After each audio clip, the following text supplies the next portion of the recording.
Hello dear.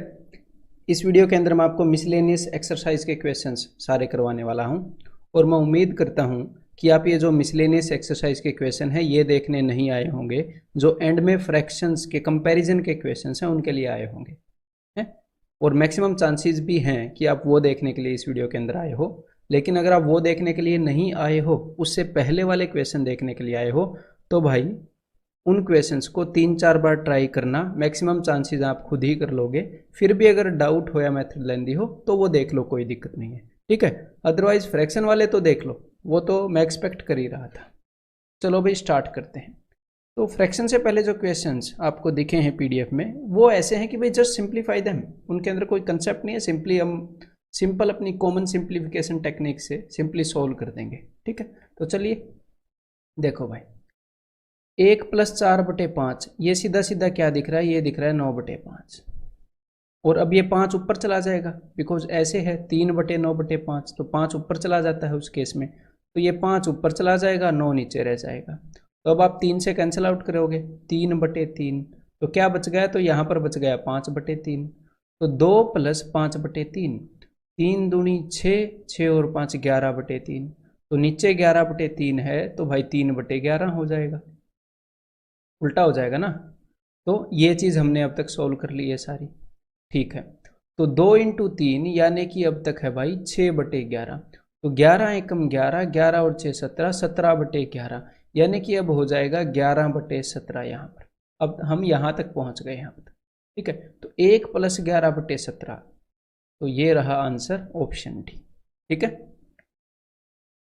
1+1/2, इन questions के अंदर कुछ खास वो नहीं है, बस ऐसे ही सोल्व करते जाओ। और इनको आप मेंटली कर सकते हो, अगर थोड़ा सा दिमाग पर जोर दो, विजुलाइजेशन करो यहाँ पर कि ये यहाँ चला गया, ये यहाँ चला गया, तो इनको मेंटली कर सकते हो।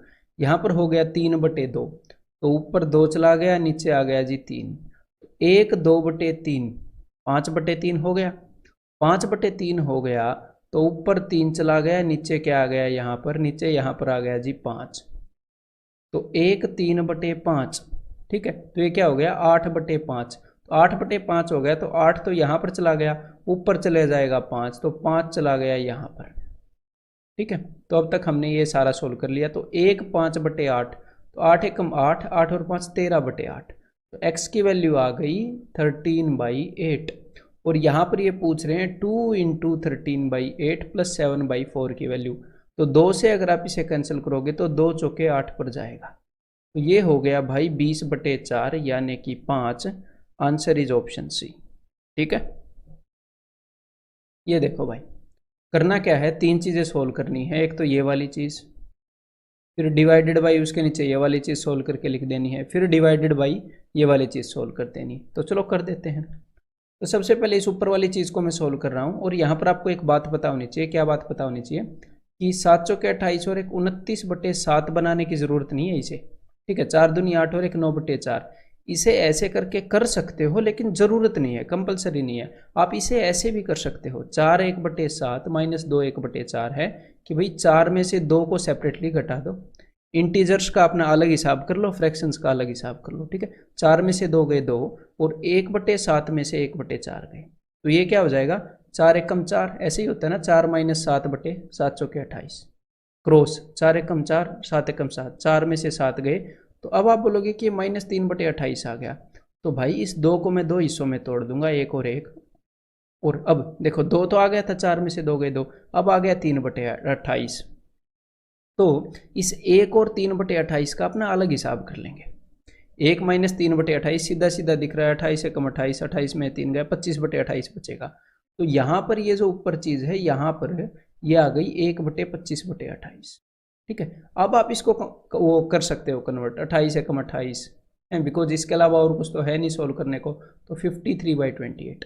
और एक और चीज़ बताना चाहूँगा, मान लो यहाँ पर ऐसे होता कि भाई 10 1/7 और 2 1/4, सपोज ऐसे होता, तो उस केस में आप क्या करते, देखो 10 में से 2 गए 8, और 1/7 - 1/4, ये तो वही आता -3/28 ये। तो भाई इस 8 को मेंटली ऐसे देख लेते हैं हम, 7 और 1, और इस 1 में से 3/28 को घटाएंगे तो 25/28 आएगा, ये सीधा सीधा दिख रहा है। तो ऐसे फिर सीधा ऐसे दिख जाता है 7 25/28। तो इस 8 में से जब ये नेगेटिव का आता है तो 8 में से एक को उधर भेज देते हैं कि जा भाई उसका हिसाब करा तू, नेगेटिव आया है, हमारे पास बच जाता है 7 और वो उसका हिसाब करके 25/28 दे देता है। ठीक है, तो ऐसे ही आप इसको मेंटली सोल्व कर दोगे। अब देखो 3 और 1 4 और 1/2 + 1/7, 7 एकम 7 और 2 9, 9/14। तो देखो मेंटली सोल्व कर सकते हैं ना, और कितने भी आ जाएं जल्दी जल्दी कर देंगे हम उनको मेंटली सोल्व। तो 14 चौके 56, 56 और 9 65/14, तो नीचे हो गया 65/14। तो एक बार इसको सिंप्लीफाई कर लेते हैं भाई। ऊपर है 53/28 और नीचे है 65/14 डिवाइडेड बाई, इसको किसी चीज़ से डिवाइड किया है, किससे, इस चीज़ से। ठीक है, इस पूरी चीज़ से। तो इसको सोल्व कर लेते हैं। 5 × 5 25 - 1 24/5। अब ये 5 ऊपर जाएगा, यहाँ पर नीचे रह गया 24। तो 24 दूनी 48, 48 और 5 53/24। तो भाई ऊपर हो जाएगा 24। ठीक है, तो अब तक हमने इतना सोल्व कर लिया है। ठीक है, तो 53 दूनी 106, 53 2 जा 106, 106 + 24 130/53, 130/53। यहाँ तक आ गया 130/53 और ऊपर है 1 डिवाइडेड बाई 130/53, तो ये आ गया भाई 53/130। ठीक है, 1 से डिवाइड है तो उल्टा हो जाएगा। अब एक बार यहाँ पे भी सोल्व कर लेते हैं। 14 दूनी 28, ठीक है, और 65 × 2 क्या हो जाएगा, 65 × 2 हो जाएगा 130। तो भाई देखो 53/130 डिवाइडेड बाई 53/130, तो सेम चीज़ को सेम चीज़ से डिवाइड किया तो 1 आ जाएगा आंसर। 5/5 एक ही होता है? तो √1 = 1, therefore answer is option A. तो इस तरह के क्वेश्चंस में आपने देखो कभी भी जनरली स्टूडेंट जो इनमें गलती कर सकता है, अगर वो कैलकुलेट करेगा तो इतनी कैलकुलेशन नहीं है कि भाई कोई गलती करेगा, अगर उसे कैलकुलेशन आती है तो जनरली वो गलती करता है कि ऐसे क्वेश्चन की शक्ल देखकर हड़बड़ाहट हो जाती है, अरे भाई अब ये निकालना पड़ेगा। तो वो चीज़ क्या करती है, आपसे सिली मिस्टेक कमिट करवाती है बिना वजह। ऐसे क्वेश्चन में मार्क्स गंवाने का कोई लॉजिक नहीं है, लेकिन गंवाते हैं लोग, गंवाते हैं। लॉजिक बेसिक से ना हो तो आपने नहीं गंवाने। जब भी ऐसा क्वेश्चन हो तो आप ऐसे मत सोचो कि अरे इतनी कैलकुलेशन, कॉम्पिटिटिव एग्जाम है, सबको करनी पड़ेगी, आपको अलग से थोड़ी करनी पड़ेगी। हाँ, अगर आप शांति से करोगे, आपको खुश होना चाहिए कि अरे बच्चों वाली चीज़ 4 1/7 2 1/4 क्या छोटी छोटी चीज़ें हैं, कर दूंगा, खुश हो जाओ। शांति से करो, फर्स्ट अटेम्प्ट में निकालो, 5 सेकंड ज़्यादा ले लोगे, कोई दिक्कत नहीं है। दूसरा बंदा जो हड़बड़ाहट में करेगा, अगर मान लो आप 20 सेकंड या आप 25 सेकंड ले लोगे, फॉर एग्जाम्पल बोल रहा हूँ, और दूसरा बंदा हड़बड़ाहट में करके वो बोलेगा कि मैं तो 20 सेकंड में निकाल दूंगा, लेकिन वो सिली मिस्टेक करेगा। 20 सेकंड लगाएगा -1 कमाने के लिए, आप 25 सेकंड लगाओगे +1 कमाने के लिए, मतलब एक क्वेश्चन ठीक करने के लिए, वो लगाएगा एक क्वेश्चन गलत करने में, तो फायदा है ना। या फिर अगर सिली मिस्टेक हुई, ऑप्शन मैच नहीं लगा, तो वो फिर से हड़बड़ाहट में 20 सेकंड और लगाएगा, 40 सेकंड लगाकर एक नंबर कमाएगा, एक क्वेश्चन ठीक करेगा। आपने 25 लगाकर कर लिया। तो हड़बड़ाहट और तेजी बिना वजह की, बिना शांति वाली तेजी हमेशा मार देती है। ये देखो भाई, तो कुछ नहीं है, एक को अलग से रखो, बाकी सारे में पैटर्न तो वो दिख नहीं रहा, वो वाला पैटर्न तो ढूंढना मत, वो वाला 2 × 3 3 × 4 वाला, वो तो है नहीं, यहाँ पर देख के पता लग गया। सिंपली एलसीएम ले लो, कोई बड़ी बात नहीं है। तो 2 × 14, 4 7 28, 7 चौके 28, 14 दूनी 28, 28 एकम 28। तो ऊपर जब आप देखोगे तो यहाँ पर सम आ गया 28/28, तो ये हो गया 1, और ऊपर मैंने एक 1 को एक्स्ट्रा छोड़ दिया था ना, क्योंकि ऑलरेडी सोल्ड है वो, उसको अंदर क्यों लें, 2। तो यहाँ पर आंसर हो जाएगा ऑप्शन ए। ये देखो भाई, तो इस क्वेश्चन को देखकर आपको वो वाले क्वेश्चंस याद आ जाने चाहिए थे। कौन से वाले, वो बताने जरूरी है। यहाँ पर देखो, if 1² + 2² + 3² and so on up to n² is equal to x। तो 2² + 4² + 6² अप टू 2n², ये पूरा 2n², उसका डबल है ये, इज इक्वल टू व्हाट। तो देखो, जैसे मैंने आपको क्या बताया था कि इसमें से अगर आपको कुछ कॉमन लेना है और ऊपर वाले के बराबर बनाना है, तो 2 का स्क्वायर कॉमन लेना पड़ेगा, तब जाके ये नीचे वाला 1² + 2² + 3² बनेगा। या फिर अगर मैं इसको दूसरी भाषा में बोलना चाहूँ तो मैं ऐसे बोल सकता हूँ, ये जो नीचे वाला है ये ऊपर वाले का कितने गुना है, ये ऊपर वाले का 2 गुना नहीं है, 2 की पावर 2 गुना है। अरे भाई जब 2 की पावर 2 गुना है तभी तो 2 की पावर 2 कॉमन लेने से ये सेम हो जा रहा है। 2 की पावर 2 गुना सेम लेने से, अगर 2 गुना होता तो 2 जब बाहर लेते तो अंदर सेम हो जाता। तो मतलब नीचे वाली चीज जो देखने में डबल लग रही है, लेकिन लेकिन दोनों जगह पावर 2 है, तो वो 2 की पावर 2 4 गुना है ये नीचे वाली चीज। अगर हर एक जगह पर क्यूब होता तो नीचे वाली जो चीज है ना, नीचे वाली जो चीज है वो 2 की पावर 3 8 गुना हो जाती। फिर तो ऊपर अगर x है तो नीचे 8x आता है उस केस में। क्लियर है? तो यहां पर मैं क्यों बता रहा हूं, यहां पर अब आपको देखकर लगेगा 8 का डबल 16, 13 का डबल 26, 18 का डबल 36 कि भाई ऊपर वाले डबल हैं, लेकिन ऊपर वाले डबल नहीं हैं। यहां पर दोनों जगह स्क्वायर इन्वॉल्व है, स्क्वायर इन्वॉल्व है। तो देखने में भले ही डबल लग रहे हो लेकिन वो 2 की पावर 2 गुना है। तो 2 की पावर 2 गुना होने का मतलब क्या है कि नीचे जो चीज़ लिखी हुई है उसका 2 की पावर 2 गुना है ऊपर चीज़। जब आप ऐसे काटोगे, 4 गुना चीज़ को काटते हो तो 4 आता है ना, 2 गुना चीज़ को काटते हो तो 2 आता है। तो ऐसे ही ये देखकर पता लग जाता है कि नीचे वाली से ऊपर वाली चीज़ को काटूंगा तो वो 2 की पावर 2 यानी कि 4 गुना है। तो उसको 4 पर काट दोगे तो आंसर आ जाएगा √4 यानी कि 2, दैट इज ऑप्शन बी। समझ में आ गई बात? ये यहाँ पर समझाना चाह रहा हूँ। अब इसी कंसेप्ट को अगले 2 क्वेश्चंस के ऊपर आपने लगाना है, अगर ये देख नहीं आए हो तो इसमें लगाओ जरा। तो भाई एग्जामिनर, और ये दोनों प्रीवियस ईयर क्वेश्चन है, ये वाला और इससे अगले वाला जो आने वाला है। ठीक है, देखो कि यहाँ पर आपको एक बात पता है कि मान लो एक हमारे पास 5 है और एक हमारे पास 0.5 है, तो ये 5 जो है ये इस 0.5 का 10 गुना है। ये बात तो पता होगी ना, 5 जो है 0.5 का 10 गुना है, क्योंकि पॉइंट लगाने का मतलब होता है किसी चीज़ को 10 से डिवाइड कर देना। तो ऊपर वाली चीज़ है यानी कि 0.5 और 0.05, यहाँ पर ये वाली चीज़ 10 गुना है, 10 टाइम्स है इसकी, क्योंकि यहाँ पर एक के बाद एक्स्ट्रा पॉइंट लगा हुआ है, यहाँ पर 10 से एक्स्ट्रा डिवाइड किया हुआ है। तो यहाँ पर आपको देखकर पता लगेगा कि यहाँ पर 2 के बाद पॉइंट है, यहाँ पर 1 के बाद, यहाँ पर 3 के बाद, यहाँ पर 2 के बाद, यहाँ पर 4 के बाद, यहाँ पर 3 के बाद। तो मैं यहाँ पर कहना क्या चाह रहा हूँ, देखो कि इस चीज़ के कंपैरिजन में ये वाली चीज़ 10 गुना लग रही है आपको कि भाई 0.1 जो है वो 0.01 के कंपैरिजन में 10 गुना है, लेकिन यहाँ पर 10 गुना नहीं है। एक्चुअल में 0.01 के कंपैरिजन में 0.1 10 गुना है, लेकिन यहाँ पर क्योंकि स्क्वायर इन्वॉल्व है तो यहाँ पर इस चीज़ के कंपैरिजन में ये वाली चीज़ 100 गुना है, इस चीज़ के कंपैरिजन में ये वाली चीज़ 100 गुना है, इस चीज़ के कंपैरिजन में ये वाली चीज़ 100 गुना है। तो ऊपर वाली जो चीज़ है ना, तो देखो एक और फॉर्म में मैं आपको लिख कर दिखाना चाहूँगा। मतलब कि हो क्या रहा है, अगर ये चीज़ A है तो ऊपर 100 A है, अगर ये चीज़ B है तो ऊपर 100 B है, अगर ये चीज़ C है तो ऊपर 100 C है। ऊपर जो मामला रखा हुआ है वो नीचे वाली पूरी चीज़ का 100 गुना है।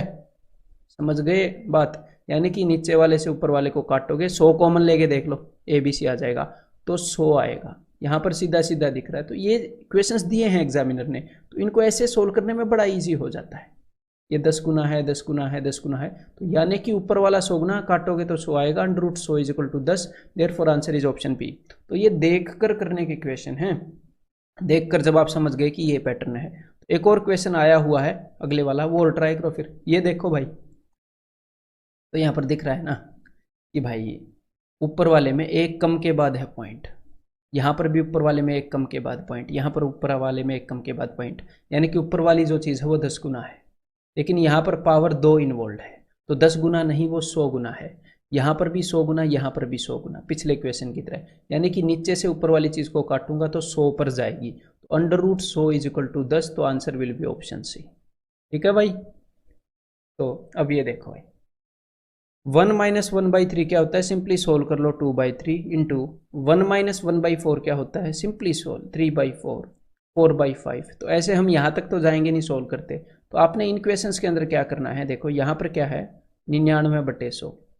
एक पैटर्न बताऊँ कि ये कटते हैं, ये तो आपको दिख गया कि ये कटते हैं। तो पैटर्न ये है कि अगर इस वाले टर्म के अंदर ऊपर वाला बचता है तो आखिर वाले में नीचे वाला बचेगा बस।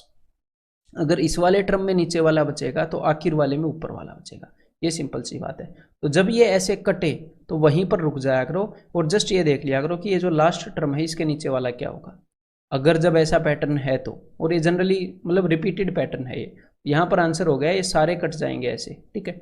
2/100 तो आंसर हो गया 1/50 यानी कि ऑप्शन सी।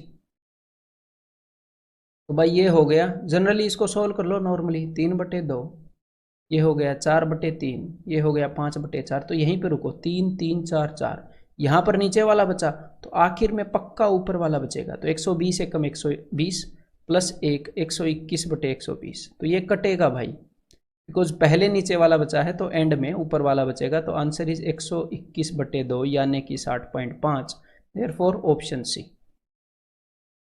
तो ये देखो भाई 2017 मेंस का इक्वेशन है।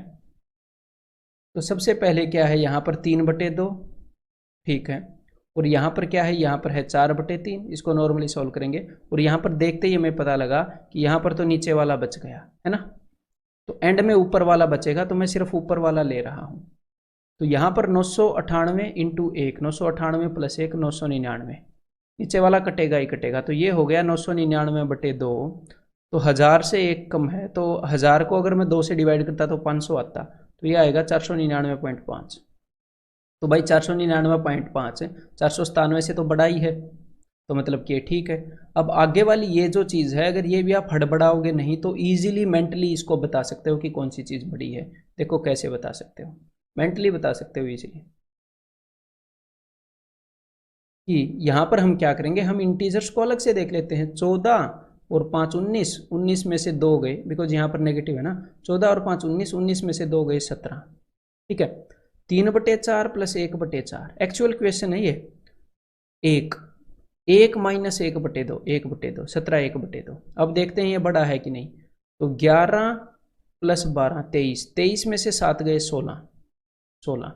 1/8 प्लस 3/8 4/8, 4/8 का क्या मतलब होता है 1/2। तो 1/2 में से 1/4 घटाओगे तो 1/4 आएगा, क्योंकि 2/4 होता है, ठीक है। तो भाई 17 1/2 बड़ा है इससे, सीधा सीधा दिख रहा है, तो ये वाला भी ठीक है। तो यहाँ पर आंसर हो गया जी ऑप्शन 4, ठीक है। तो यहाँ पर हमें मतलब इनको मिक्स्ड फ्रैक्शंस ही रख के सोल्व करना है। ऐसे नॉर्मल फ्रैक्शन ऐसे मल्टीप्लाई करके करोगे तो बिना वजह कैलकुलेटिव बना लोगे क्वेश्चंस को, ठीक है। तो थोड़ा सा आपने देखना पड़ता है क्वेश्चन को कि हाँ यार इसको ऐसे सोल्व कर सकते हैं, उसके बाद कोई दिक्कत नहीं होती। अब ये देखो भाई, ये है x, तो यहाँ पर उसने क्या किया, नॉर्मली वैल्यूज देता था, जैसे यहाँ पर ये वैल्यूज दे रहा है 1 + 1/2, 1 + 1/3। यहाँ पर उसने क्या दे दिया 1 + 1/x, 1 + 1/x + 1, तो मतलब x को घुसा दिया, बस चीज़ वही है। इसको सोल्व करोगे तो खुद भी पता चल जाएगा। x × 1 x + 1, x + 1/x into x + 1 × 1 x + 1 + 1 x + 2। Normally मैं उसी तरह से सोल्व कर रहा हूँ जैसे करते हैं कि this into this plus this, यही कर रहा हूँ। x + 2 × 1 तो x + 2 ही रहेगा, +1 x + 3 divided by x + 2 into x + 4/x + 3। तो भाई देखो ये सीधा सीधा दिख रहा है कि ये कैंसिल आउट होएगा, तो यहाँ पर x + 4/x यानी कि ऑप्शन डी आंसर हो जाएगा।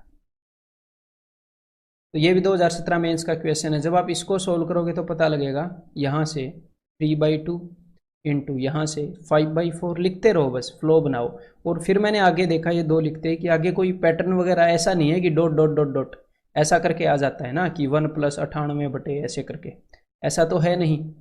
तो सोल्व करते रहेंगे और क्या करेंगे। तो यहाँ पर 7/6, यहाँ पर 9/8, यहाँ पर 2/3, यहाँ पर 4/5, यहाँ पर 4/5, यहाँ पर 2/3, यहाँ पर 9/8, यहाँ पर 6/7 इज इक्वल टू समथिंग, देखेंगे इसको बाद में। तो देखो 3/2 2/3, 4/5 5/4, 7/6 6/7, सिर्फ बचा 9/8। तो इसको इज इक्वल टू किया है 1 + 1/8। तो 9/8 क्या होता है 1 + 1/8 होता है ना, 1 + 1/x के इक्वल, तो x = 8। तो यहाँ पर आंसर इज ऑप्शन 2।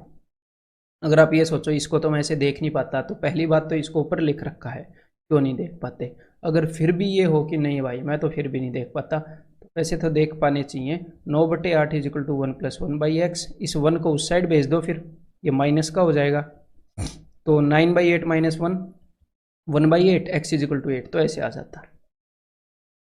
तो भाई इनका सम बताना है।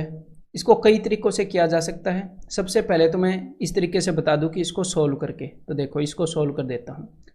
n+1 इंटू 1, n+1 -1, मतलब मैं इनका मल्टीप्लाई कर रहा हूँ, फिर ये सब्ट्रैक्ट कर रहा हूँ, नीचे लिख रहा हूँ n+1। ठीक है, तो ये हो गया जी n/n+1, प्लस यहाँ पर प्लस है ना, n+1 इंटू 1 यानी कि n+1, आगे है -2 डिवाइडेड बाई n+1, तो ये क्या आ गया, ये आ गया n-1। तो पैटर्न कुछ पता चला, इससे एक कम हो गया और आगे 3 घटा रहा है, तो अब की बार क्या हो जाएगा n-2 अपॉन n+1। ऐसे ही चलते रहेंगे, एंड में क्या आया n+1 into 1, n+1 minus n, तो n से n गया 1/n+1। तो यहाँ पर एक्चुअल में हुआ क्या है देखो, n, n-1, n-2 ऐसे घटता गया और 1 तक चला गया, और डिनोमिनेटर सबका n+1 ही है। तो जब 3/5 और 7/5 होता है तो आप 10/5 करते हो ना जोड़ के, तो वही चीज़ हमने यहाँ पर करनी है, डिनोमिनेटर सेम है। तो भाई देखो डिनोमिनेटर है n+1 और ऊपर इस साइड से लिखो जरा, समझने में आसानी रहेगी, 1 + 2 + 3 until n, पहले n नेचुरल नंबर्स का सम। तो ये तो आपको अब तक याद हो जाना चाहिए था, वो क्या है, n इंटू n+1/2, n+1 से n+1 गया, answer is n/2 and that is option B. तो एक तो ये तरीका है, इसको बड़े कई तरीकों से कर सकते हो, या फिर एक और तरीका मैं आपको बता देता हूँ। देखो ये जो 1 है, ये कितने 1 है, बिकॉज ये ऐसे एडिशन में है ना, मल्टीप्लिकेशन में नहीं है, तो ब्रैकेट्स के बिना भी हम देख सकते हैं कि ब्रैकेट्स हैं नहीं। ऐसे 3 + 5 ऐसे कर लो, या 3 + 5 कर लो, या 3 + 5 + 2 + 3 ऐसे कर लो, या बीच में से ब्रैकेट्स को हटा दो, कोई फर्क नहीं होता है ना, जब सारे ऐसे एडिशन में है। तो देखो कितने 1 हैं, ये 1 कितने, सबसे पहले तो 1 को जोड़ लूँ। तो देखो भाई यहाँ पर ये बंदा 1 से स्टार्ट हुआ था, 1 2 3 4 5 6 7 n तक गया, ऐसे उसने चीज़ बना दी। तो 1 से लेकर n तक गया, मतलब कि टोटल n टर्म्स हैं इस चीज़ के अंदर, n पद हैं। तो 10 बार 1 होएगा तो उनका सम आएगा 10। अब n बार 1 है यहाँ पर, हर एक टर्म में है ना 1, तो इनका सम होएगा n। और आगे क्या चीज़ है, आगे माइनस माइनस माइनस, सारे माइनस वाले हैं, सबका डिनोमिनेटर n+1 है। और स्टार्टिंग में क्या है, स्टार्टिंग में है 1, फिर 2, फिर 3, डिनोमिनेटर सेम है इसलिए मैं जोड़ रहा हूँ। कहाँ तक है, n तक। तो ये तो आपको आता है, sum of first n natural numbers. तो फॉर्मूला लगा देते हैं फिर, n इंटू n+1/2, तो n+1 से n+1 गया, n-n/2 = n/2। ठीक है भाई, तो फिर से आंसर क्या आ गया, ऑप्शन बी। तो ये देखो भाई, अब इसके अंदर आपको डाउट नहीं होना चाहिए था, फिर भी डाउट है तो पहले तो मैं आपको वैसे ही बता दूं कि नॉर्मली कैसे कर लोगे, फिर मल्टीप्लाई करना और बता देता हूँ इसका। आ ही गए हो देखने के लिए। देखो 999 इंटू 999, ये एक्चुअल में होएगा क्या, इंटू 999 इसका स्क्वायर प्लस 995 डिवाइडेड बाय 999, ऐसे इसको सॉल्व करते हैं ना, इंटू 999, इससे एक कैंसिल आउट हो जाएगा। इसका यूनिट डिजिट बताओ मुझे, 9 में 81, एक होएगा, एंड में 9 है तो उसके स्क्वायर का 1। इसका यूनिट डिजिट 5 है, तो प्रोडक्ट का यूनिट डिजिट 6 आएगा, जो भी अपना आंसर है। Answer is option B. तो यूनिट डिजिट का एक तो यूज़ किया करो, बिकॉज सिंपल कैलकुलेशन है, इसमें आप कर सकते हो, इतना तो कॉन्फिडेंस होना चाहिए। देन अदरवाइज आपको क्या करना पड़ेगा, अदरवाइज आपको 999 को 999 से मल्टीप्लाई करना पड़ेगा। तो मैं 999 को किसी भी नंबर से मल्टीप्लाई करने का आपको तरीका बता देता हूँ। सबसे पहले क्या करो, उस नंबर में से एक घटा दो। 123 को 999 से मल्टीप्लाई कर रहे हो तो 122। फिर क्या करो, 9 में से 2 गए, यहाँ राइट हैंड साइड से लिखना स्टार्ट कर देना, राइट हैंड यहाँ से। 9 में से 2 गए 7, 9 में से 2 गए 7, 9 में से 1 गया 8, ऐसे लिखना स्टार्ट कर दो। जैसे 546 इंटू 999 अगर ये करना है तो 545, इस नंबर में से एक घटाओ, फिर यहाँ से 9 में से 5 गए 4, 9 में से 4 गए 5, 9 में से 5 गए 4, ऐसे। एक और बता देता हूँ, 786 इंटू 999, ये इसको एक कम कर दो 785। अब यहाँ से लिखना स्टार्ट करो, 9 में से 5 गए 4, 9 में से 8 गया 1, 9 में से 7 गए 2। ऐसे ही आप 999 को 999 से मल्टीप्लाई कर लोगे, एक घटा दो 999 में से 998, फिर 9 में से 8 गए 1, 9 में से 9 गए 0, 9 में से 9 गए 0, तो ये हो गया भाई। और इसके अंदर 995 जोड़ोगे तो यही आंसर आ जाएगा। तो देखो सबसे पहले ये जो चीज़ है ये 999 प्लस 1/7 ये ऐसे है। 2 1/3 का मतलब होता है 2 + 1/3। 2 × 1/3 नहीं होता है ना, ये तो पता है, कॉमन सेंस है। ये मैं इसलिए बता रहा हूँ क्योंकि कई बार मैंने स्टूडेंट्स को ये गड़बड़ करते देखा है कि 999 कॉमन ले लिया, फिर 1/7, फिर 2/7 एंड सो ऑन, ऐसे सोल्व कर देते हैं इसको। और एग्जामिनर ने भी जुगाड़ कर रखा है, ऑप्शन डी दे रखा है कि ऐसे करेंगे। तो देखो भाई ये प्लस में है, ये इनटू में नहीं है। इनटू में होता तो आप कॉमन ले लेते, ठीक है। प्लस में है यानी कि यहाँ पर मामला ऐसे चल रहा है, +2/7 plus 999 plus 3/7 plus and so on 999 plus 6/7। तो यहाँ पर आप क्या देखोगे, प्लस में है तो ऐसे लिखने की जरूरत तो नहीं है ना मेरे को। अब तो समझ में आ गई। तो कितने 999 यहाँ पर, 1 2 3 4 5 6, तो 999 × 6। तो देखो 1000 से एक कम है तो 6000 - 6, ऐसे मैं देख सकता हूँ। तो सारे 999 का तो मैंने हिसाब कर दिया। उसके अलावा क्या बचे, 7 वाले टर्म। तो 7 मैंने नीचे एलसीएम लिया, 1 + 2 + 3 कहाँ तक गया मैं, 6 तक। तो इन सब का सम आप इजीली कर सकते हो। 4 तक तो वैसे भी 10 होता है, और 10 और 11 21, तो 7 थी 21, तो यहाँ पर आ गया 3। तो -6 + 3 यानी कि -3, तो 6000 से 3 कम, यानी कि यहाँ पर आंसर ऑप्शन ए होएगा। समझ में आ गई बात, सिंपली कर सकते हैं इसको। तो ये तो भाई बिल्कुल सिंपल है। यहाँ पर अंडर रूट है, वो प्रॉब्लम कर रही है, तो दोनों तरफ स्क्वायर कर दो। तो 1 + x/9 = 169/9। अब ये 1 प्लस समथिंग है, तो ऐसे केस में या तो मैं ऐसे कर देता हूँ, इसको ऐसे तोड़ देता हूँ कि 1 आ जाए। 1 कब आएगा, जब 9 को 9 से डिवाइड करेंगे, तो ये 1 + 160/9 हो जाएगा। तो 1 + x/9 है। कंपेयर करो चीज़ों को, x = 160। अदरवाइज ऐसे नहीं भी कर पाओ तो कोई बड़ी मतलब कि वो बात नहीं है कि भाई क्यों नहीं कर पाए। अरे नॉर्मली कर लो, ऐसे क्यों बिना वजह की टेंशन लेनी है। इस 1 को इधर भेज दो, -1, दिक्कत ही क्या है। देखो तो 9 × 1, तो ये क्या हो जाएगा, 160/9। जब सोल्व करोगे तो x की जगह 160 आ गया। अब लगा देंगे।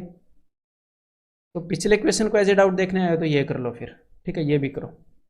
तो दोनों तरफ स्क्वायर करेंगे, तो 1 - x³ / 100 = इस साइड भी स्क्वायर करोगे तो 3 3 9/25।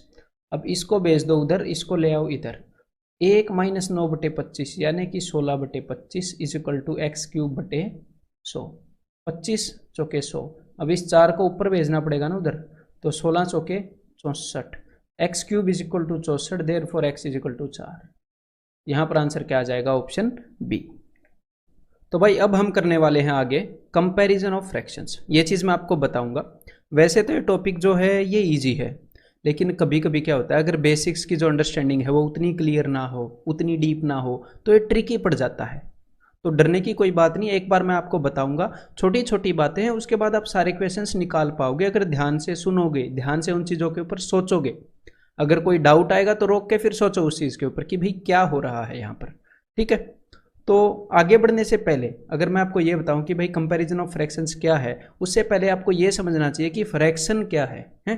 तो वो चीज़ देखते भाई। तो फ्रैक्शन होती है भाई समथिंग डिवाइडेड बाई समथिंग, इस फॉर्म में। जैसे 3 / 7 ये एक फ्रैक्शन है। मतलब कि फ्रैक्शन के अंदर दो चीज़ें होती हैं, एक न्यूमरेटर और एक डिनोमिनेटर। अगर हिंदी में बताऊं तो एक अंश और एक हर।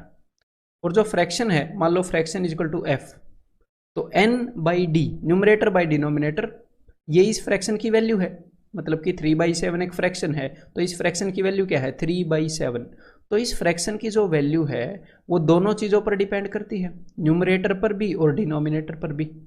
सिंपल सी बात है, ठीक है। तो एक्चुअल में फ्रैक्शन होती क्या है, देखो फ्रैक्शन होती है कि किसी एक नंबर को दूसरे नंबर से डिवाइड कर दिया गया। अगर 15/3 में लिखता तो आप क्या बोलते, तो आप लिखते कि भाई 5, 3 5 15। तो एक चीज़ को दूसरे से डिवाइड करना ही फ्रैक्शन होता है। लेकिन कभी कभी कुछ नंबर दूसरे से डिवाइड नहीं होते, जैसे 3 7 से डिवाइड नहीं हो रहा, लेकिन कोशिश तो की जा रही है ना। 3 को 7 से डिवाइड करने पर जो भी आया, अभी इंटीजर नहीं आया, लेकिन जो भी आया वो यहाँ पर रख दिया गया है। 3 को 7 से डिवाइड करते हैं तो 3/7 आ जाता है। जैसे 15 को 3 से डिवाइड करेंगे तो 3 5 15, 5/1 यहाँ पर रख दिया गया है ना। तो 15 को 3 से डिवाइड करने पर 5/1 आता है। ऐसे ही 3 को 7 से डिवाइड करने पर 3/7 आता है। मतलब कि इसको हम ऐसे भी देख सकते हैं, मेरी बात को समझने की कोशिश करिएगा। फिर आपको ये पता चलेगा कि न्यूमरेटर और ये जो डिनोमिनेटर है, ये जो ऊपर वाला है और नीचे वाला है, इनका वैल्यू पर क्या असर पड़ता है कि 15/3 का मतलब है 15 डिवाइडेड बाई 3, यानी कि न्यूमरेटर बाय डिनोमिनेटर का मतलब है न्यूमरेटर बाय डिनोमिनेटर इस फॉर्म में। और हमारी फ्रैक्शन की वैल्यू क्या है, फ्रैक्शन की वैल्यू है ये यहाँ पर जो आएगा, जैसे 15/3 में क्या आता है 3 5 15, ये खत्म हो गया। ऐसे ही 3/7 में क्या आएगा देखो, अब आपको लगेगा कि भाई 3/7 में क्या आएगा, 7 3/7 पर गया तो 3/7 पर जाएगा तो 3 आ जाएगा 0, तो यहाँ पर 3/7 वैल्यू हो गई, समझ गए। तो देखो, तो वैल्यू है जो चीज़ यहाँ पर आएगी, तो मेरी बात को ध्यान से सुनिएगा। मान लीजिए हमारे पास जो फ्रैक्शन है वो है 1000/20, ये है न्यूमरेटर, ये है डिनोमिनेटर। तो अगर अभी जो वैल्यू है वो 50 है, लेकिन अगर मैं इस डिनोमिनेटर को बढ़ा दूं, अगर मैं 20 की जगह पर 100 कर दूं तो क्या होएगा, तो ये चीज़ छोटी हो जाएगी ना, तो 100 ढाई 10 पे चला जाएगा, फिर 100 10 1000। तो अगर हम डिनोमिनेटर को बढ़ाएंगे तो क्या होएगा, ओवरऑल वैल्यू कम हो जाएगी। अगर भाग देने वाली चीज़ को बढ़ा दोगे तो वो कम पर भाग जाएगा, नॉर्मल सी बात है। और लेकिन अगर आप इस चीज़ को बढ़ा दोगे, इस चीज़ को बढ़ा दोगे तो फिर ज़्यादा आंसर आएगा। तो सिंपल सी बात क्या है कि न्यूमरेटर के अंदर जो भी चेंज आएगा, ऊपर वाले के अंदर जो भी चेंज आएगा, वो directly, numerator is directly proportional to value of fraction. अगर न्यूमरेटर कुछ गुना हुआ, न्यूमरेटर 2 गुना हुआ तो फ्रैक्शन की वैल्यू भी 2 गुना हो जाएगी। न्यूमरेटर 3 गुना हुआ तो फ्रैक्शन की वैल्यू भी 3 गुना हो जाएगी। न्यूमरेटर बढ़ेगा तो फ्रैक्शन की वैल्यू बढ़ेगी, न्यूमरेटर घटेगा तो फ्रैक्शन की वैल्यू घटेगी। अगर डिनोमिनेटर बढ़ा, डिनोमिनेटर क्या होता है, डिनोमिनेटर ये भाग करने वाला बढ़ गया तो वैल्यू घट जाती है, तो डिनोमिनेटर जो बढ़ेगा तो फ्रैक्शन की वैल्यू घट जाएगी। ठीक है, डिनोमिनेटर जो है that is inversely proportional to value of the fraction.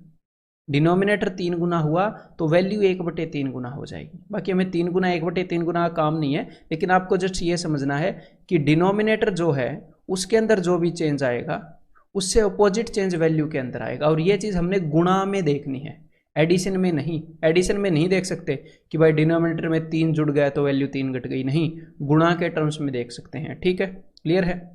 एक और बात देखो अब जरा, तो अगर मैं आपको ये बताऊं कि भाई मेरे पास एक फ्रैक्शन है 10/13 और एक और फ्रैक्शन है 7/13, तो आप क्या बोलोगे कौन सी बड़ी है, तो आप डायरेक्टली बोल सकते हो ये बड़ी है, क्योंकि डिनोमिनेटर सेम है और न्यूमरेटर बड़ा है। तो मैंने क्या बताया था, अगर न्यूमरेटर बढ़ गया, 7 के कंपैरिजन में न्यूमरेटर बढ़ गया, डिनोमिनेटर तो बढ़ा नहीं, तो क्या हो जाएगा, वैल्यू बढ़ जाएगी। अगर इसी के कंपैरिजन में 7/13 के कंपैरिजन में मैं ये कर दूं 7/6 या फिर 7/11 ऐसे कर दूं, तो अब आप देखोगे कि डिनोमिनेटर घट गया, न्यूमरेटर जो ऊपर वाली चीज़ है वो उतनी है। अगर ये चीज़ घट गई, देखो ऊपर वाली चीज़ के कारण कोई चेंज नहीं आया, लेकिन नीचे वाली चीज़ घट गई, तो ये घटेगी तो फ्रैक्शन बढ़ेगी, तो ओवरऑल फ्रैक्शन की वैल्यू बढ़ गई, यानी कि ये वाली चीज़ है ये बड़ी है, ये वाली चीज़ बड़ी है और यहाँ पर ये वाली चीज़ बड़ी है। तो ये सिंपल सिंपल बातें जो आपको समझ में आनी चाहिए। और एक और बात, अगर न्यूमरेटर और डिनोमिनेटर दोनों बदल जाएं तो हम कैसे बताएंगे कौन सी फ्रैक्शन बड़ी है, तो वही तो मैं आपको यहाँ पर समझाने आया हूँ। क्लियर है, तो चलिए भाई वही चीज़ समझते हैं। तो फ्रैक्शंस को कंपेयर करने के कई तरीके होते हैं। सबसे पहला जो तरीका है दैट इज़ क्रॉस मल्टीप्लिकेशन। अब ये जो क्रॉस मल्टीप्लिकेशन है इसकी जड़ क्या है वो मैं आपको बताता हूँ। जैसे कि मान लो दो फ्रैक्शंस हैं 4/11 और 3/8। तो जैसे कि हमने थोड़ी देर पहले 7/10 और 5 या फिर ये लगा लो 9/10, 7/10 और 9/10 को जब आप कंपेयर करते हो तो आप डायरेक्टली बोल देते हो कि 9/10 बड़ी है। क्यों? क्योंकि इनका डिनोमिनेटर सेम है, फिर ऊपर में जो भी चीज़ बड़ी होएगी वो फ्रैक्शन बड़ी है, जो छोटी होएगी वो छोटी है। ठीक है, तो ये जो क्रॉस मल्टीप्लिकेशन मेथड आया है ये इसी सोच के साथ आया है। जब आप क्रॉस मल्टीप्लाई कर रहे होते हो कि भाई 8 से 4 को मल्टीप्लाई कर दो, तो इसका मतलब ये होता है देखो कि डिनोमिनेटर को सेम करना, 11 से 3 को यानी कि 11/11। तो एक बार इसका ओरिजिन देख लेते हैं, फिर तो ये बता ही दूंगा। तो इस साइड हो गया 8 चौके 32/88 और इस साइड हो गया 11 तिये 33/88। तो साफ साफ दिख रहा है कि 33 इज ग्रेटर देन 32, यानी कि ये वाली फ्रैक्शन बड़ी है। हमने डिनोमिनेटर को सेम कर लिया, क्योंकि हम ऊपर और नीचे सेम चीज से मल्टीप्लाई करेंगे तो कोई फर्क नहीं आता वैल्यू के अंदर। क्लियर है?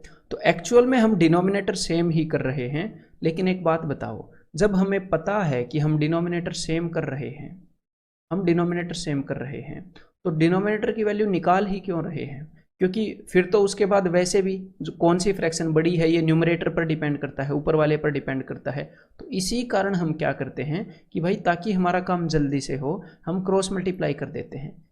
8 चौके 32, फिर यहाँ पर लिख देते हैं ऊपर न्यूमरेटर की जगह पर 11 तिये 33, ये वाली बड़ी है। हमें पता है नीचे 11 और 8 का प्रोडक्ट आएगा 88, लेकिन उससे तो फर्क नहीं पड़ रहा, वो तो हम खुद ही जानबूझ के सेम कर रहे हैं। तो ये मेथड है भाई क्रॉस मल्टीप्लीकेशन का पहला मेथड। जब छोटी छोटी वैल्यूज हों, 4/11 3/8, उतनी छोटी वैल्यूज हों कि आप मल्टीप्लाई कर सकते हो इजीली, तो क्रॉस मल्टीप्लीकेशन यूज कर लो, बेस्ट है।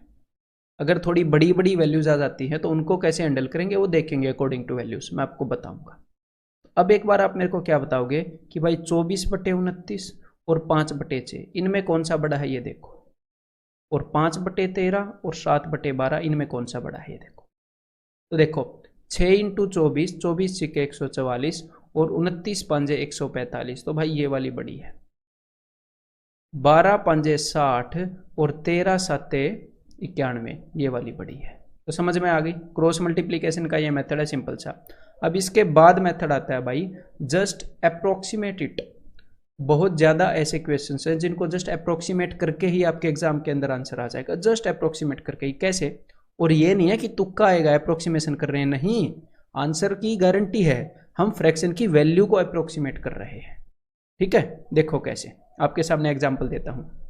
मान लो आपको कंपेयर करना है 7/170, 11/223 और 9/161। ठीक है, तो यहां पर अब मैं क्या कर रहा हूं, देखो अब भाई क्रॉस मल्टीप्लाई करूंगा 7 × 223, 11 × 170, मतलब दिक्कत पड़ेगी ना, 11 × 161 दिक्कत पड़ेगी।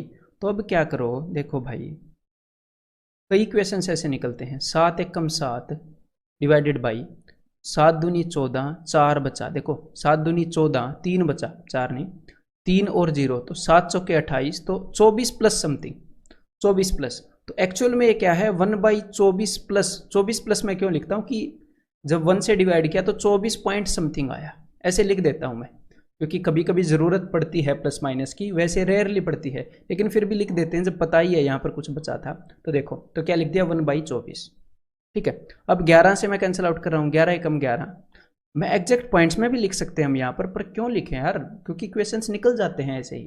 ठीक है, तो 11 दूनी 22, अब 3 पे जाएगा नहीं, तो भाई 20 प्लस, तो जब मैंने डिवाइड किया तो यहाँ पर क्या आई, ये 1/24 के लगभग, ये 1/20 के लगभग, और जब मैंने इसको 9 से डिवाइड कर दिया तो 18 नहीं में 162 होता है ना, तो 18 से थोड़ी सी छोटी है, 18 माइनस, लेकिन 18 से थोड़ी सी छोटी है, लेकिन हमने तो सिर्फ ये देखना है ना, ये वैल्यूज तो बहुत ज़्यादा दूर दूर है ना, ये वैल्यूज तो बहुत ज़्यादा दूर दूर हैं, समझ में आ रहा है। 24 और 20 कितनी दूर हैं, 20 और 18 दूर हैं। तो यहाँ पर जो हमने डिवीजन किया, ऐसा तो नहीं किया ना कि आपने भाई 20 की जगह 18 लिख दिया हो, ऐसा तो नहीं है, 18 समथिंग लाइक 18 के आसपास ही है, तो इतना तो हम अप्रोक्सीमेट कर ही रहे हैं। तो भाई ऊपर हमने क्या किया, जब हमने इनको काटा तो न्यूमरेटर आपका सेम हो गया 1, तो नीचे जितनी बड़ी चीज़ होएगी वो सबसे छोटी होएगी फ्रैक्शन। यहाँ पर मैं इनको नाम दे देता हूँ A, B और C। अब देखते हैं सबसे बड़ी कौन सी है, तो ये सबसे बड़ी है, ये सबसे बड़ी है, क्योंकि यहाँ पर डिनोमिनेटर सबसे छोटा है, यानी कि C इज ग्रेटर देन, फिर उसके बाद इन दोनों में सबसे बड़ी क्या है B, C is greater than B is greater than A। समझ में आ गई बात, ये सबसे छोटी है बेचारी। एक और एग्जाम्पल दूं आपको, तो चलो एक और एग्जाम्पल दे देता हूँ। तो भाई जैसे 9 बटे, और एक्चुअल में ये चीज़ें ऐसे यूज हो रही हैं आपके एग्जाम के अंदर, 13/421, 4/173, ये देखो। तो भाई इसको मैं कैंसिल आउट कर रहा हूँ, अब मैं अलग से नहीं लिखूंगा ना 1 बटे ऐसे करके, अब इतनी अंडरस्टैंडिंग तो है, सीधा यहीं पर लिख कर देख लेंगे, पता है ये डिनोमिनेटर में आ रहा है। तो भाई 9 तिये 27, तो 6, 9 7 63, 37 प्लस समथिंग 37 पॉइंट समथिंग 13, तो भाई 13 तिये 39, 3 और 0, 13 दूनी 26, 32 समथिंग, 4 4 चौके 16, 4 तिये 12, 43 समथिंग। तो ऐसी ऐसी वैल्यूज दे रहा है एग्जामिनर, तो सीधा सीधा पता लग रहा है इसके अंदर सबसे छोटा ये है, ये B वाला, यानी कि B इज ग्रेटर देन, फिर ये A वाला 37, सबसे बड़ा b है, क्यों? क्योंकि ये सबसे छोटा है, डिनोमिनेटर सबसे छोटा है, ठीक है। डिनोमिनेटर छोटा मतलब फ्रैक्शन बड़ी, और ऊपर सब में 1 ही है, हम काट रहे थे ना उसी से। इज ग्रेटर देन c, ये सबसे बड़ा है, तो यानी कि ये फ्रैक्शन सबसे छोटी होगी। क्लियर है? अब नेक्स्ट मेथड जो आपके सामने आता है फ्रैक्शन कंपैरिजन करने का, वो आता है भाई change in numerator and denominator. कि न्यूमरेटर के अंदर और डिनोमिनेटर के अंदर क्या चेंज आया है वो हमने देखना है। और चेंज हमेशा किस चीज में देखते हो? चेंज हमेशा देखते हो गुणा में। जैसे कि अगर मैं आपको पहले एक बार इसकी अंडरस्टैंडिंग बता दूं कि 221 बटे 3135, ये मैंने आपके सामने लिख दिया एक फ्रैक्शन भाई, ठीक है। तो अब अगर मैं ये बताऊं कि एक और फ्रैक्शन है जो कि 221 बटे 3135 इंटू 2/2 है, तो आप क्या बोलोगे कौन सी बड़ी है? तो आप बोलोगे बराबर है, क्योंकि ऊपर नीचे सेम चीज से मल्टीप्लाई किया तो फर्क ही नहीं पड़ता। समझ में आ गई बात? तो अब हम क्या देखेंगे, ध्यान से मेरी बात को सुनिएगा। अगर न्यूमरेटर को फायदा हुआ, न्यूमरेटर को फायदा हुआ तो फ्रैक्शन को फायदा होगा, ठीक है। मतलब कि न्यूमरेटर की वैल्यू बढ़ी तो फ्रैक्शन की वैल्यू बढ़ेगी। अगर डिनोमिनेटर को फायदा हुआ, मतलब कि डिनोमिनेटर बढ़ा, तो हमें नुकसान होएगा, फ्रैक्शन की वैल्यू घटेगी, ये आपको पता होना चाहिए, ठीक है। तो न्यूमरेटर को जो फायदा हुआ वो ज्यादा होना चाहिए डिनोमिनेटर के फायदा से। न्यूमरेटर का फायदा ज्यादा होएगा डिनोमिनेटर के फायदे से, तो मतलब कि फ्रैक्शन की वैल्यू बढ़ गई, ठीक है। डिनोमिनेटर हमसे दूसरी टीम में है, ऐसे मान लो हम फ्रैक्शन की साइड हैं और डिनोमिनेटर हमसे दूसरी टीम में है, हमसे दूसरी टीम वाले को ज्यादा फायदा हुआ तो हमारा नुकसान है, ऐसे समझ लो, ठीक है। तो चलिए अब देखते हैं, इस चीज को समझते हैं। अगर मैं यहां पर ये कर दूं कि इंटू 3/2, तो आप ये देखोगे न्यूमरेटर अपनी टीम में है ना, ऊपर वाला न्यूमरेटर बढ़ेगा तो न्यूमरेटर 3 गुना हुआ, डिनोमिनेटर 2 गुना, तो न्यूमरेटर ज्यादा फायदा हुआ। न्यूमरेटर को हमेशा गुणा में देखना है, जमा में मत देख लेना। तो न्यूमरेटर को ज्यादा फायदा हुआ, मतलब कि फ्रैक्शन की वैल्यू बढ़ी है, मतलब ये वाली फ्रैक्शन बड़ी है पहले वाली से, बढ़ गई इसकी वैल्यू। और अगर यहां पर हो गया भाई, कॉमन सेंस वाली बात है ना, ये डिनोमिनेटर को ज्यादा फायदा हो गया भाई, हमसे दूसरी टीम वाले को फायदा हो गया, ये तो वैल्यू को घटाकर मार डालेगा, देखो कितना फायदा हो गया। तो यहां पर अब इस फ्रैक्शन की वैल्यू घट गई है, ये सिंपल सी वैल्यू, सिंपल सी बात है, ठीक है। तो इसी तरह से हम कई और भी तरीकों में इसको देख सकते हैं, इस चेंज को आपके सामने मैं एग्जाम्पल लेके आ रहा हूं। ये तो थी अपनी अंडरस्टैंडिंग। तो देखो 11/135 और 12/157, एक बार इनको मैं कंपेयर करके दिखाता हूं, देखो कितने पास पास 11 12 ऐसे हैं। फिर उसके बाद एक और क्वेश्चन दूंगा, वो आप कर लेना।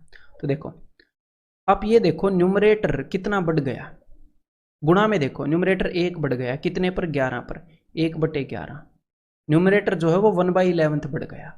अब हम देखेंगे डिनोमिनेटर को, अगर डिनोमिनेटर ज्यादा बढ़ गया, अगर मान लो डिनोमिनेटर 1/11 से भी ज्यादा बढ़ गया, तो डिनोमिनेटर ज्यादा बढ़ गया तो फ्रैक्शन की वैल्यू कम हो जाती है, तो यानी कि बाद वाली फ्रैक्शन कम है पहले वाली से।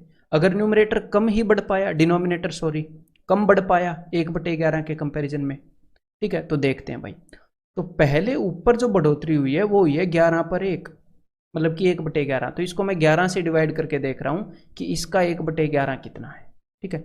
तो 11 एकम 11, बच गया 1, बच गए 2, और 11 दूनी 22, तो 12 प्लस समथिंग है।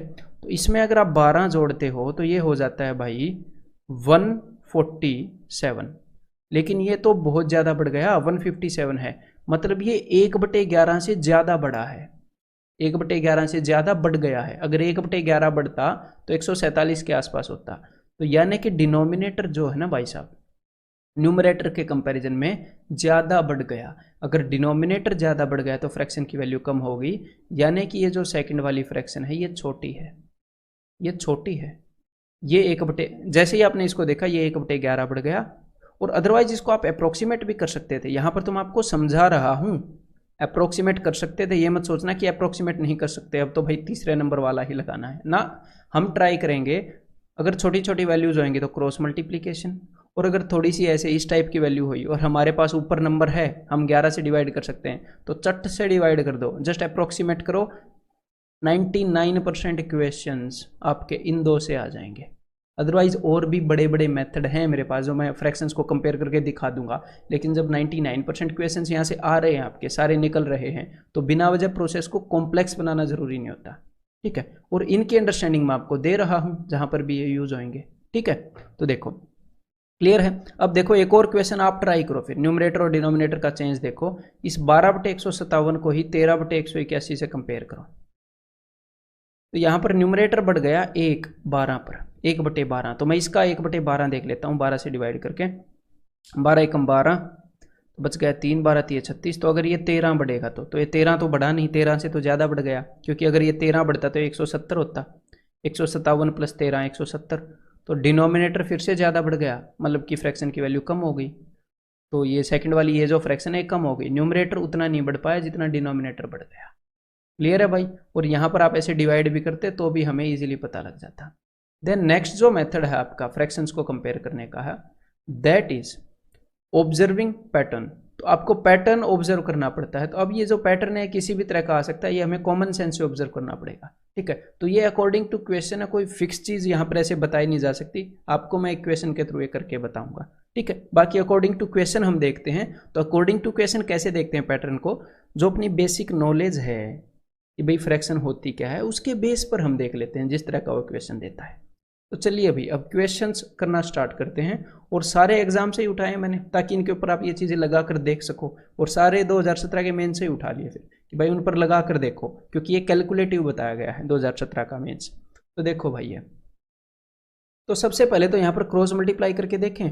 तो क्रॉस मल्टीप्लाई कर सकते हो आप, ऐसी कोई बात नहीं है। छोटी छोटी तो वैल्यू है, 3 9 7 है ना। तो देखो क्रॉस मल्टीप्लाई करके देखते हैं। तो 3 × 308, देखते ही पता लग गया कि भाई 924 है। देखते ही पता लग रहा है कि नहीं, 3 3 900 और 3 8 24। और ये पता लग रहा है कि भाई 990 है, 9 × 110। तो सीधा पता लग गया ये वाली फ्रैक्शन बड़ी है ना।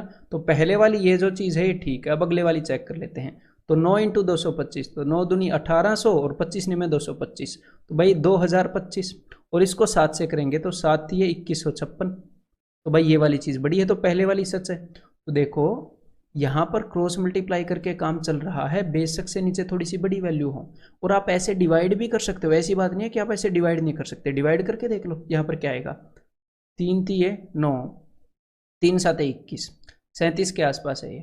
ठीक है, देन 9 9 3 27, 9 चौके 36, 34 के आसपास है। 7 7 3 21, 7 दूनी 14, 32 के आसपास है। तो देखो सबसे बड़ा क्या होगा, सबसे बड़ा ये है, क्योंकि यहाँ पर 32 छोटा आया है डिनोमिनेटर में, फिर ये है, फिर ये है। तो हमने डिवाइड करके भी पता लग गया। तो हमें जानबूझकर प्रोसेस को कॉम्प्लेक्स करने की जरूरत ही नहीं है, बेसिक मेथड से देखो निकल रहा है एक्चुअल क्वेश्चन। हाँ, और नीचे जो है तो पहली वाली स्टेटमेंट ट्रू है, यही थी कंपैरिजन ऑफ फ्रैक्शन। नीचे तो वैसे दूसरा क्वेश्चन आया है।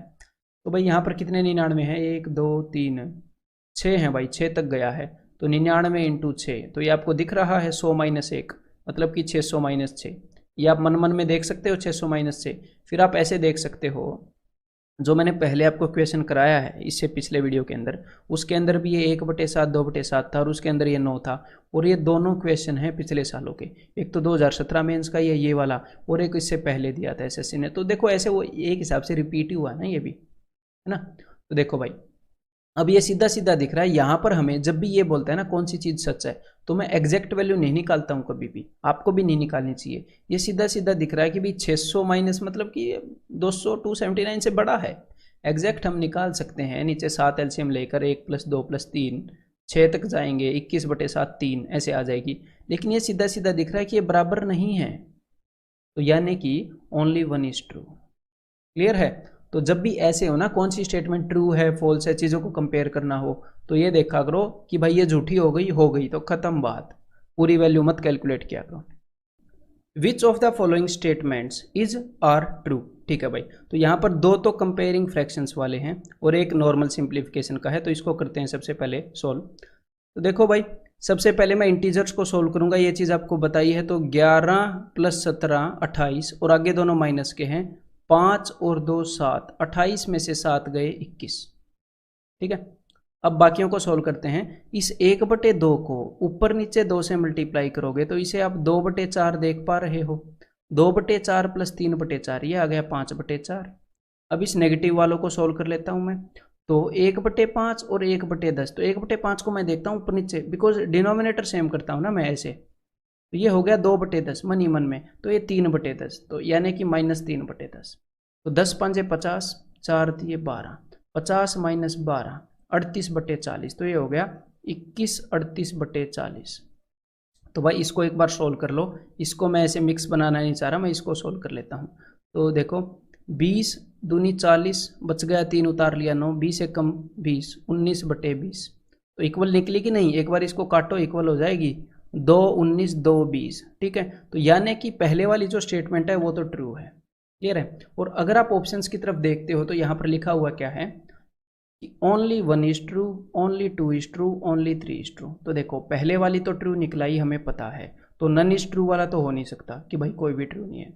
और क्या ओनली 3 हो सकता है, नहीं हो सकता भाई, जब पहले वाली ट्रू है, अगर तीसरे वाली ट्रू भी हो गई तो भी ओनली 3 थोड़ी होएगा, पहले वाली तो है, तो ये भी नहीं हो सकता, ना ही ये हो सकता। तो इसका मतलब ये दोनों फॉल्स होंगी, फ्रैक्शंस को कंपेयर करने की जरूरत ही नहीं पड़ी, आंसर इज ओनली 1, ऑप्शन 1।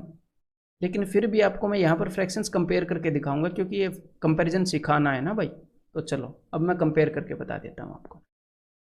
तो देखो सबसे ऊपर वाले के अंदर आप क्या करोगे, 9 से कैंसिल आउट कर लो, 9 एकम 9, तो यहाँ पर मैं लिख रहा हूँ 9 एकम 9, तो नीचे हो गया 9 एकम 9, 9 एकम 9, तो बच गया 8, 9 नी में 81, 119 प्लस। अब मैं इसको 11 से कैंसिल आउट कर रहा हूँ, 11 एकम 11, तो ये भाई 1127 है, तो 11 से 1100 100 पर जाएगा, और आगे 27 जो जाएगा वो 2 पर, 11 दूनी 22, तो ये 102 सीधा सीधा दिख रहा है। और आगे 12 से 1200 है, देखो कितने अच्छे वैल्यूज दिए हैं, रियल एग्जाम का क्वेश्चन है। 12 से 1200 100 पर जाएगा, और 19 जाएगा 1 पर, 12 एकम 12, तो 101। तो आपको सीधा सीधा दिख रहा है कि सबसे बड़ी वाली फ्रैक्शन ये है, क्योंकि यहाँ पर नीचे सबसे छोटा है, उसके बाद ये है, तो यानी कि ये गलत है ना, नीचे वाले भी गलत ही निकलेगी। अब नीचे वाली को कंपेयर करते हैं, एक्चुअल में एक बार कंपेयर करें ना, एग्जामिनर ने ये ना दिया हो और आपसे ऑर्डर पूछ लिया हो, फिर क्या करोगे। तो देखो अब यहाँ पर एक पैटर्न देखना, कभी कभी पैटर्न मिलते हैं, क्या पैटर्न मिलते हैं कि यहाँ पर देखो उसने 4 जोड़ दिया, ये तुक्का नहीं लगता, वो जानबूझ के करता है, यहाँ पर 4 जोड़ दिया, यहाँ पर 4 जोड़ दिया, यहाँ पर 4 जोड़ दिया, अरे वाह। तो देखो अब मैं आपको बताता हूँ इसको कैसे करना है। यहाँ पर अब हम चेंज को देखेंगे, तो यहाँ पर ना तो आप क्रॉस मल्टीप्लाई कर पाओगे इसको ऐसे, मतलब कि टीडीएस कैलकुलेशन हो जाएगी, और ना ही आप इसको ऐसे अप्रोक्सीमेट कर पाओगे, अप्रोक्सीमेट करने में भी मतलब कितने पॉइंट्स में जाओगे, बराबर सा ही आएगा। तो यहाँ पर अब उसने पैटर्न दे दिया ना, मतलब वो रास्ता दे देता है आपको जब वो चाहता है कि आप इस क्वेश्चन को सॉल्व करो। तो देखो भाई यहाँ पर अब मेरी बात को ध्यान से सुनिएगा कि न्यूमरेटर भी 4 बढ़ गया और डिनोमिनेटर भी 4 बढ़ गया। एक बात इमेजिन करो कि 2 बंदे हैं, एक है राम और एक है श्याम, ठीक है। तो इस राम की जगह नाम रख लेते हैं, न्यूमरेटर एंड डिनोमिनेटर, ठीक है, नाम और डाम रख लेते हैं, चलो मजाक कर रहा हूँ, न्यूमरेटर और डिनोमिनेटर, ठीक है। तो राम की जो सैलरी है वो 149 है, राम की सैलरी, और उसकी सैलरी 4 रुपये बढ़ गई, और जो श्याम की सैलरी है वो 151 है, उसकी सैलरी भी 4 रुपये बढ़ गई। तो परसेंटेज में देखो किसकी सैलरी परसेंटेज में ज़्यादा बढ़ गई, रुपए में तो उतनी ही है, लेकिन ये 4 जो है ये छोटी वैल्यू का ज़्यादा परसेंटेज होएगा ना। अगर आपको इसमें डाउट हो तो क्या करें, हम एक्सट्रीम वैल्यू लेकर देखते हैं कि राम की सैलरी मैंने मान ली 149 पर 4, श्याम की सैलरी ज़्यादा है, मैंने इसकी सैलरी मान ली 1 लाख। अब बताओ किसी की सैलरी 149 रुपये है, उस पर 4 बढ़ी, किसी की सैलरी 1 लाख रुपये, तो 1 लाख वाला तो मतलब ये सोचेगा अरे क्या ही बढ़ी। तो परसेंटेज में यहाँ पर तो कोई खास चेंज आया ही नहीं ना, यहाँ पर फिर भी नीचे वाले के कंपैरिजन में चेंज आया है। तो भाई यहाँ पर ये जो न्यूमरेटर है ना, न्यूमरेटर परसेंटेज में ज़्यादा बढ़ा है, क्योंकि 4 जो है वो 149 के कंपैरिजन में ज़्यादा परसेंटेज है, 151 के कंपैरिजन में देखेंगे तो, ठीक है। 149 के कंपैरिजन में कितना भी, ये 151 के कंपैरिजन में कितना भी बड़ा हो, पर बड़ा तो है ज़्यादा परसेंटेज, यानी कि न्यूमरेटर ज़्यादा बढ़ा है, यानी कि ये वाली जो वैल्यू है ना ये बड़ी है, ये वाली वैल्यू बड़ी है। और ऐसे ही यहाँ पर 153 में 4 बढ़ना और 155 में 4 बढ़ना, 4 जो है वो 153 के लिए ज़्यादा सिग्निफिकेंट है, ज़्यादा परसेंटेज, ज़्यादा मायने रखता है। तो यहाँ पर भी ये जो साइन है ये उल्टा होएगा, समझ में आ गई बात।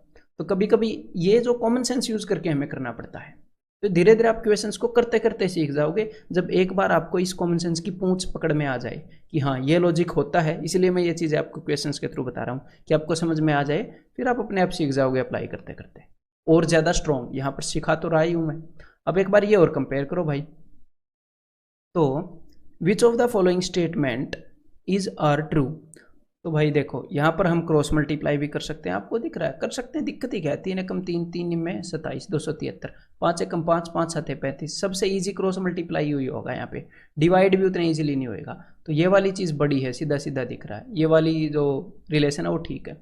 अब 5 × 99 करोगे तो 500 - 5 495, 7 × 91 करोगे 7 एकम 7, ये वाली चीज़ बड़ी है, दिख रही है। तो यानी कि ऊपर वाला केस तो भाई सच्चा है, और यहाँ पर ऑप्शंस ऐसे हैं कि दोनों चेक करने पड़ेंगे, ठीक है।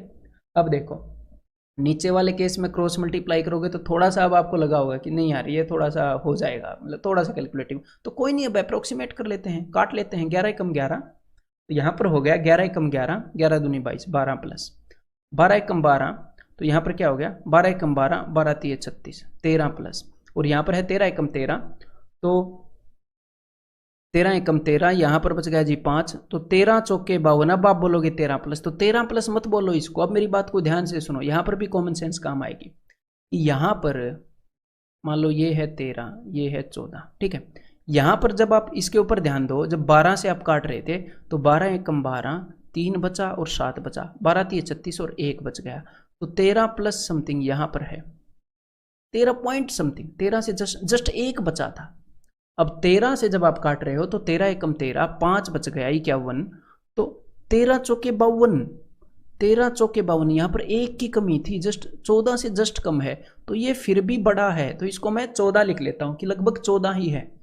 भाई अभी अभी हमने ये देखा, तो इतना तो याद रहेगा ना, यहाँ पर 1 बचा था, ये 14 से जस्ट छोटा है, ये 13 से जस्ट बड़ा है, तो इसका मतलब सबसे बड़ी फ्रैक्शन कौन सी है, ये सबसे छोटा है ना डिनोमिनेटर, तो ये सबसे बड़ी है, ये ठीक है, और उसके बाद ये, और उसके बाद ये, यानी कि रिलेशन ठीक है ये वाली। तो समझ में आ गई बात, मतलब कि मैं आपको ऐसे फिक्स नहीं बताऊंगा कि इसको भाई 13 प्लस लिख लो, तो ऐसे थोड़ी थोड़ी कॉमन सेंस खुद भी यूज करनी पड़ेगी आपको। तो यहाँ पर answer is option 3, both 1 and 2। समझ में आ गई बात। तो अब एक बार ये और देखो भाई, क्योंकि अब तक एक चीज़ तो मैंने आपको बताई ही नहीं थी कि भाई ऑब्जर्व कैसे करते हैं पैटर्न को। तो यहाँ पर एक पैटर्न दिख रहा है ना आपको, 96, 97, 95, तो अगर आप पैटर्न को ऑब्जर्व नहीं करोगे तो भाई महाभारत हो जाएगी इस क्वेश्चन को सोल्व करना। तो देखो पैटर्न कैसे ऑब्जर्व करते हैं, 95, 96 और 97, ये फिर 96, 97, 98, ये 4 वैल्यूज एग्जामिनर ने उठाई और आपको कंफ्यूज कर दिया, क्योंकि चारों पास पास हैं और चारों वैल्यूज़ बड़ी हैं। तो फिर हमने क्या किया, कन्फ्यूज़न को दूर किया। मैंने क्या किया, इन वैल्यूज़ को छोटा करके यूज़ कर लेते हैं ना, छोटा करके, इसका मतलब उसने 95, 96, 97, 98 यूज़ किया ना, मैं तो 1 2 3 4 यूज़ करूँगा, हट भाई, हम तो 1 2 3 4 यूज़ करेंगे, एग्जैक्टली सेम सिचुएशन कर लेंगे। तो देखो पी की वैल्यू क्या है, मैंने यहाँ पर क्या रख लिया, मैंने रख लिया 2, 96 की जगह 2 रख लिया। अब इससे 1 कम, 95 रखा ना उसने, हमने 1 रख लिया, 2 से 1 ज़्यादा, हमने रख लिया 3। तो Q की वैल्यू क्या है, उसने रखा 97, इस 2 से 1 बड़ा यानी कि 3, और नीचे हमने रखा 3 से 1 छोटा 2, और आगे हमने रखा 3 से 1 बड़ा 4। अब R की वैल्यू क्या है, 1 डिवाइडेड बाई 97 यानी कि ये 3, ठीक है। अब देखो कितने मज़े से इनको कंपेयर करते हैं, ये है 2/3, तो परसेंटेज याद है कुछ 66.66, तो परसेंटेज को भी यूज़ कर सकते हो, जहाँ पर ऐसे 2/3 को कंपेयर करना है किसी चीज़ से, और यहाँ पर है 3/8, तो ये क्या है, ये है 37.5%। तो देखो अब कितना फासला हो गया, यहाँ पर एक्चुअल में PQR में इतना फासला नहीं है, लेकिन हमने वैल्यूज इतनी छोटी ले ली, हमने तो बड़ा और छोटा देखना है ना, बड़ा और छोटा देखना है। जब अगर मैं आपको ये बोलूँ कि इस सर्कल में और इस सर्कल में कौन सा बड़ा है एरिया में, तो आपको थोड़ा सा डाउट हो सकता है, लेकिन अगर इनको मैं जूम कर दूँ ऐसे कि इस सर्कल में और इस सर्कल में कौन सा बड़ा है, फिर आप बोल देंगे ये बड़ा है। तो यही काम हम यहाँ पर पैटर्न ऑब्जर्व करके कर रहे हैं, और 1/3 क्या है, 33.33, बस। तो यानी कि सबसे बड़ी वैल्यू कौन सी है, सबसे बड़ी है P is greater than Q is greater than R। तो ऐसे आप ऑब्जर्व कर सकते हो। तो यहाँ पर कौन सा है भाई, एक्चुअल क्वेश्चन है 2017 का, R is less than Q is less than P, that is option 2। Clear है। तो भाई अब मैं आपको मिलता हूँ क्विक रिविजन पॉइंट्स के अंदर।